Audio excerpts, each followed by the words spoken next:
Bismillahirrahmanirrahim. Bonjour à tout le monde. J'ai consacré cette vidéo à quelques propriétés topologiques qui sont nécessaires pour l'étude des limites de fonctions et des suites. La première propriété, c'est une propriété qui est classique. Quel que soit y appartient à R étoile plus, si valeur absolue de x est inférieure à y, alors x est égal à 0. Bien sûr, il y a une démonstration classique qu'on fait soit par la contraposée, soit par l'absurde. Mais dans cette vidéo, je vais proposer une nouvelle démonstration en utilisant la notion de limite. Et deuxième chose, on va appliquer l'application de cette démonstration à l'unicité de la limite d'une fonction. Je commence donc par la première étape. Donc la question c'est que soit x appartient à R, montre que si quel que soit y appartient à R étoile plus, valeur absolue de x est inférieure à y, alors x est égal à 0. Comme j'ai dit, il y a des démonstrations qui sont classiques. Donc, si on suppose que x, par exemple, est différent de 0, on prend epsilon est égal à valeur absolue de x sur 2 et on arrive à une contradiction. Mais je vais proposer une autre démonstration en utilisant la limite, la notion de limite. Bon, donc on suppose que la première proposition de cette implication est vraie, c'est-à-dire que quel que soit x, epsilon appartient à R étoile plus, valeur absolue de x est inférieure strictement à epsilon. La variable ici, on peut considérer que epsilon est une variable, il varie dans R étoile plus, puisque quel que soit epsilon appartient à R étoile plus, valeur absolue de x est inférieure à epsilon, on peut utiliser les passages à la limite. Donc, par passage à la limite, on obtient la limite quand y tend vers 0 plus de valeur absolue de x est inférieur ou égal à la limite quand y tend vers 0 plus de y. Donc, puisque ces limites, bien sûr, existent, la limite de la première expression est égale à valeur absolue de x. Voilà, donc valeur absolue de x, parce que valeur absolue de x est une fonction constante par rapport à y. Donc, sa limite quand y tend vers 0 plus est égale à la valeur absolue de x. Et la limite quand y tend vers 0 plus de epsilon, elle est égale à 0. Donc, cette inégalité donne valeur absolue de x est inférieure ou égale à 0. Et par suite, valeur absolue de x égale à 0. Car valeur absolue de x elle est supérieure ou égale à 0. Et elle est inférieure ou égale à 0. Donc, valeur absolue de x est égale à 0. Et donc, x est égal à 0. Je passe donc à l'application de cette méthode à la démonstration de l'unicité de la limite lorsqu'il existe d'une fonction en un point A. Donc la donnée, soit f est une fonction telle que la limite quand x tend vers a de f de x égale à L et la limite quand x tend vers a de f de x égale à L'. Il s'agit donc de montrer que L est égal à L'. Et pour cela, on va utiliser la définition topologique de la limite d'une fonction en un point A. Donc, bien sûr, cette définition, c'est quel que soit y positif, il existe alpha positif tel que valeur absolue de x moins a supérieure strictement à 0 inférieure à alpha, ça implique que valeur absolue de f de x moins L est inférieure à epsilon. Donc, on va fixer en premier temps, on va fixer epsilon. Alors, soit epsilon positif, puisque la limite quand x tend vers a de f de x égale à L, alors, donc, comme j'ai dit, en appliquant la définition topologique de la limite, epsilon étant fixé, il existe alpha positif, tel que quel que soit x appartient à df, valeur absolue de x moins a compris strictement entre 0 et alpha, ça donne donc valeur absolue de f de x moins L est inférieure à epsilon sur 2. J'ai pris epsilon ici. Cette propriété est vraie, quel que soit epsilon, donc je peux prendre ici epsilon sur 2 et vous allez voir pourquoi on a pris epsilon sur 2.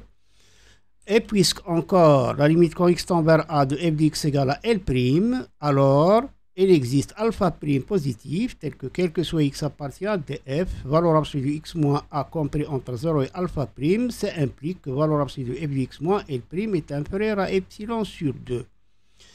Donc, pour utiliser les deux implications en même temps, on va prendre alpha seconde est égal au minimum de alpha alpha prime, ou bien l'inf de alpha alpha prime, pour pouvoir utiliser cette inégalité et celle-ci. Donc, si valeur absolue de x moins a est compris entre 0 et alpha seconde, puisque alpha seconde est inférieur à alpha et alpha seconde est inférieur à alpha prime.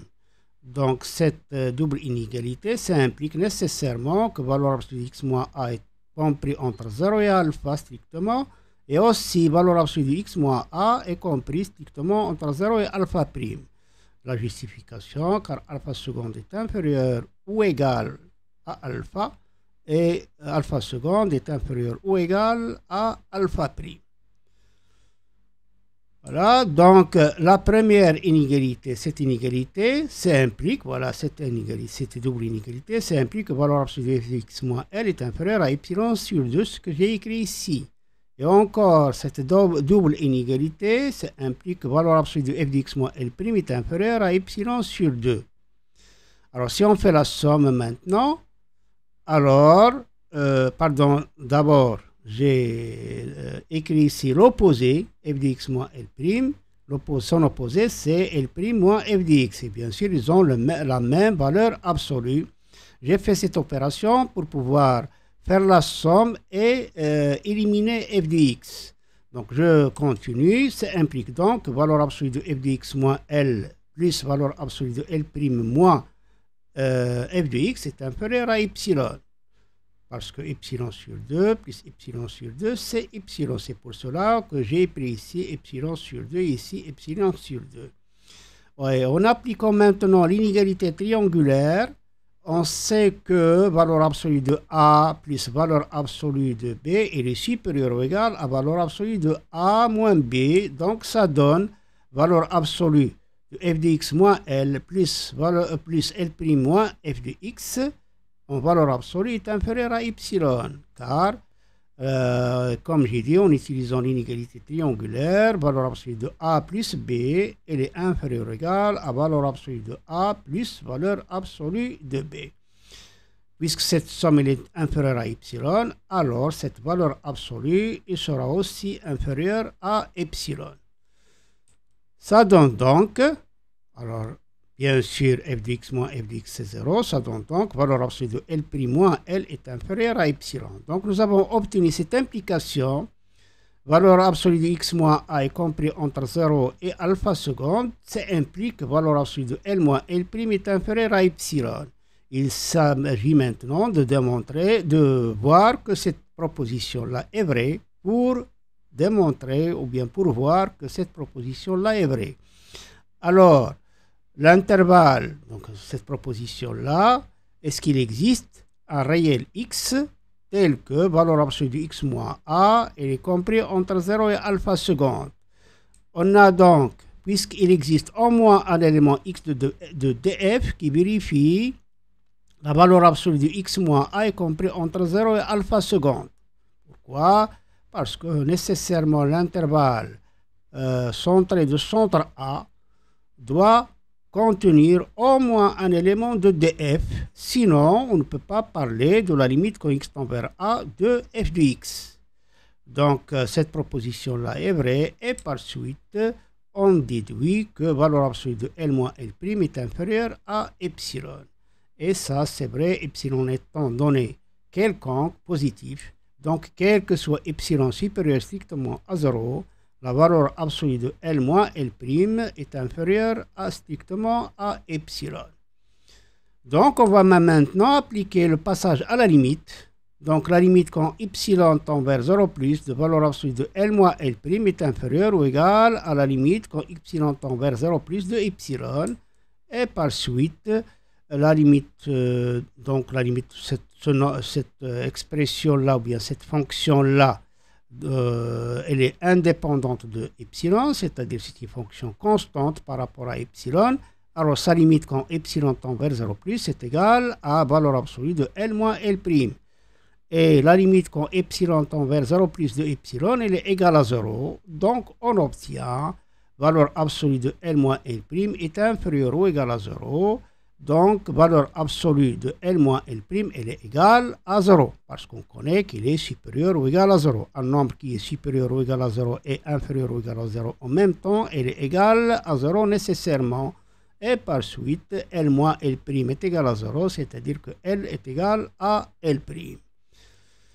Alors, une remarque, j'ai vu dans les ouvrages, quelques ouvrages, lorsqu'ils démontrent l'unicité de la limite, il arrive à une contradiction. Bien sûr, il y a une démonstration classique dans laquelle on utilise la définition topologique de la limite et en prenant et en faisant l'absurde, on suppose que L moins L, que L est différent de L' et on prend epsilon est égal à valeur absolue de L moins L' sur 2. C'est une démonstration qui est très classique, mais lorsqu'il arrive à une contradiction, il ne voit pas que l'implication elle est vraie.